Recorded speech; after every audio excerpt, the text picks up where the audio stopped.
गडचिरोलीमध्ये नक्षल चळवळीला मोठा झटका बसल्याचं पाहायला मिळत आहे। 11 नक्षलवाद्यांनी मुख्यमंत्र्यांच्या उपस्थितीत आत्मसमर्पण केलंय। महिला नक्षल नेता तारकाचंही हे आत्मसमर्पण पाहायला मिळत आहे। सर्व 11 नक्षलवाद्यांवर 1 कोटींचं बक्षीस होतं।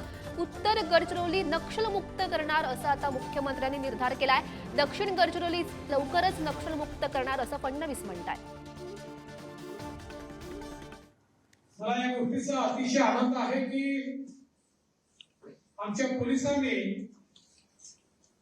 गडचिरोली जिल्ह्यामध्ये माओवाद हा जवळजवळ आता संपुष्टात आणण्याचं काम सुरू केलंय। उत्तर गडचिरोली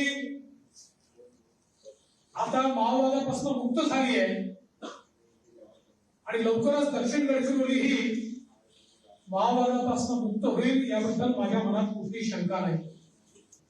C60च्या आपल्या ज्या अधिकाऱ्यांनी आणि जवानांनी सातत्याने विविध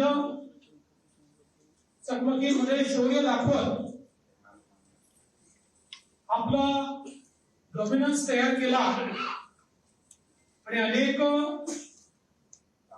माओवाद्यांना न्यूट्रलाइज करण्याचं काम केलं। अशा आमच्या शूर अधिकारी आणि जवानांचा सत्कार हा करण्याचा एक अत्यंत महत्त्वाचा कार्यक्रम आताच या ठिकाणी पार पडला।